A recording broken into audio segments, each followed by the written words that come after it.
Hello hi welcome back to Anju sweet home. അപ്പൊ എല്ലാവർക്കും ഇന്നത്തെ ദിവസത്തിന്റെ പ്രത്യേകത അറിയില്ലേ? ഇന്ന് നവംബർ 14. നെഞ്ചിൽ ചെമ്പനീർ പൂവും ചുണ്ടിൽ നിറപുഞ്ചിരിയും എന്നും സൂക്ഷിച്ചിരുന്ന ഇന്ത്യയുടെ പ്രഥമ പ്രധാനമന്ത്രി പണ്ഡിറ്റ് ജവഹർലാൽ നെഹ്റുവിന്റെ ജന്മദിനം.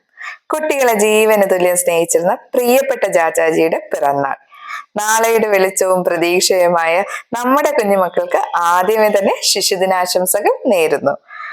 പൂന്തോട്ടത്തിൽ വിരിയാറായി നിൽക്കുന്ന പൂമൊട്ടുകളായിട്ടാണ് നെഹ്റു കുട്ടികളെ കണ്ടിരുന്നത്. കൃത്യമായ പരിചരണവും വളരാനുള്ള സാഹചര്യങ്ങളും ഒരുക്കി കൊടുത്താൽ അവർ നിറയെ വർണ്ണങ്ങളുള്ള പൂക്കളായി മാറുമത്രേ.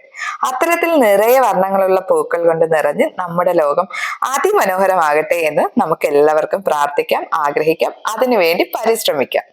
വിദ്യാഭ്യാസം എന്നതുകൊണ്ട് ചാച്ചാജി ഉദ്ദേശിച്ചിരുന്നത് കേവലം എഴുത്തും വായനയും പാഠപുസ്തക പഠനം മാത്രമല്ല, മറിച്ച് ചിന്തിക്കാനും ചോദ്യം ചോദിക്കാനും സ്വപ്നം കാണാനുമുള്ള കഴിവ് കൂടിയാണ്. അത്തരത്തിൽ ചിന്തിക്കുകയും ചോദ്യം ചെയ്യുകയും ചെയ്യുന്ന കുഞ്ഞു മക്കളെ വഴക്ക് പറയാതെ വിരട്ടാതെ നമുക്കറിയുന്ന രീതിയിൽ അവരുടെ ഭാഷയിലേക്ക് താന്ന് അവർക്ക് അതിനുള്ള ഉത്തരം പറയാനും അവരുടെ കൊണ്ടുവരുന്ന കൂടുതൽ കൂടുതൽ ചോദ്യങ്ങൾ ചോദിക്കാനും അവർ കേൾക്കുന്നതിനെയും കാണുന്നതിനെയും കുറിച്ച് കൂടുതൽ സംശയങ്ങളും അത് നിവർത്തിക്കാൻ വേണ്ടിയിട്ടുള്ള ചോദ്യങ്ങളും ഉന്നയിക്കാനുള്ള ഉത്തരാക്കി മാറ്റുന്ന രീതിയിൽ അവരെ വാർത്തെടുക്കാം, വളർത്തിയെടുക്കാം. നമ്മുടെ പ്രിയപ്പെട്ട ചാച്ചാജി പകർന്നു തന്ന പാഠങ്ങളും അദ്ദേഹത്തിന്റെ നല്ല വാക്കുകളും നമുക്ക് സ്മരിക്കാം. ഓരോ കുട്ടിയും സുരക്ഷയും വിദ്യാഭ്യാസവും വളരാനുള്ള നല്ല ജീവിത ചുറ്റുപാടുകളും ഉറപ്പുവരുത്തേണ്ടതിന്റെ ഓർമ്മപ്പെടുത്തലുകൂടി ആകണം നമ്മുടെ ഓരോ ശിശുദിന ആഘോഷങ്ങളും. അതിനായി നമ്മളാൽ കഴിയുന്നതൊക്കെ നമുക്ക് ചെയ്തു കൊടുക്കാം. നല്ലൊരു ഭാവി ഇന്ത്യ എന്ന് പറയുന്നത് ഈ നടന്നു വരുന്ന കുരുന്നുകളുടെ കയ്യിലാണ്, അല്ലെ? അപ്പൊ അതിനു വേണ്ടിയിട്ടുള്ള സാഹചര്യങ്ങളും അതിനു വേണ്ടിയിട്ട് അവരെ പ്രാപ്തരാക്കേണ്ടതും ഇന്ന് ഇവിടെ നിൽക്കുന്ന നമ്മൾ ഓരോരുത്തരുമാണ്.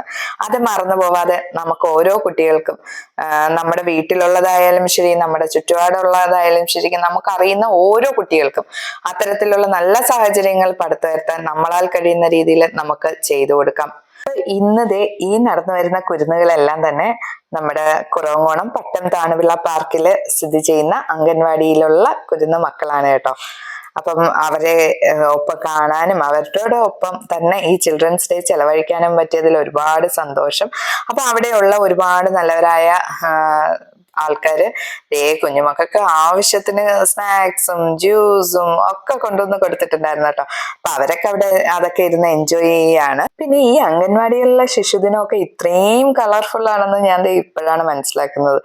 അവിടെ ചുറ്റുപാടുള്ള നമ്മുടെ കൗൺസിലർമാരായാലും ശരി, അവിടെയുള്ള യൂണിയൻ പ്രവർത്തകരായാലും ശരി, അവിടെ ചുറ്റും കൂടി നിന്ന ഓരോ മനുഷ്യരും ഈ കുട്ടികളുടെ കൂടെ ചേർന്ന് ഈ കുട്ടികൾക്കെല്ലാം അവരും സുപരിചിതരാണ്. കാരണം ഇവരുടെ ഓരോ കുഞ്ഞു വലിയ ആവശ്യങ്ങൾക്കെല്ലാം തന്നെ അവരെല്ലാരും ഓടി എത്തുന്നവരല്ലേ. അപ്പൊ അവർക്ക് അവരെയും തിരിച്ചറിയാം. അപ്പൊ അതേപോലെ ഇനിയും ഒരുപാട് ഇതുപോലെ വരുന്ന കുഞ്ഞുമക്കളെ എല്ലാം ചേർത്ത് നിർത്താൻ അവരെല്ലാരും ഒപ്പം നിൽക്കട്ടെ എന്ന് പ്രാർത്ഥിച്ചുകൊണ്ട് എല്ലാവർക്കും ഒരിക്കൽ കൂടി ഹാപ്പി ചിൽഡ്രൻസ് ഡേ. അപ്പൊ ഇന്ന് ചിൽഡ്രൻസ് ഡേ ആയിട്ട് നിങ്ങളുടെ മക്കളുടെയൊക്കെ സ്കൂളിൽ എങ്ങനെയായിരുന്നു എന്നൊക്കെ കമന്റ് ചെയ്യണം കേട്ടോ. പക്ഷെ എനിക്ക് തോന്നുന്നു ഇന്നത്തെ ഈ വീഡിയോയിൽ കമന്റ് ബോക്സ് ഉണ്ടാവില്ല, കാരണം കുഞ്ഞു മക്കളാണല്ലോ. അപ്പൊ അതുകൊണ്ട് തന്നെ നമുക്ക് കിഡ്സ് ഓൺലിയെ കൊടുക്കാൻ പറ്റുള്ളൂ. അതുകൊണ്ട് കമന്റ് ബോക്സ് ഓഫ് ആയിരിക്കും. സാരമില്ല, നിങ്ങൾ അടുത്ത വീഡിയോയിൽ കമന്റ് ഇട്ടാൽ മതി കേട്ടോ. പിന്നെ നമ്മുടെ കുഞ്ഞു പിള്ളേരില്ലേ, നമ്മുടെ മാതുക്കുട്ടിയും പൊന്നുകുട്ടിയും, അവരുടെ സ്കൂളിൽ ഇന്ന് കളർ ഡ്രസ് ആയിരുന്നു. കണ്ടോ സന്തോഷം? സ്കൂളിൽ കളർ ഡ്രസ് ഒക്കെ ഇട്ട് പോകുന്നതിന്റെ ഒരു സന്തോഷമാണ്. അപ്പൊ ഇതാണ് നമ്മുടെ മാതുക്കുട്ടന്റെ ഡ്രസ്സ്, ഇത് പൊന്നുകുട്ടിയുടെ ഡ്രസ്സ്, അപ്പൊ ഇതാണ് നമ്മുടെ മുത്തുമണിയുടെ ഡ്രസ്സ്. അപ്പൊ ഇതുപോലെ നല്ലൊരു വീഡിയോ ആയിട്ട് നമുക്ക് വീണ്ടും കാണാം. അതുവരേക്കും എല്ലാവർക്കും bye. Thank you for watching. Once again happy children's day.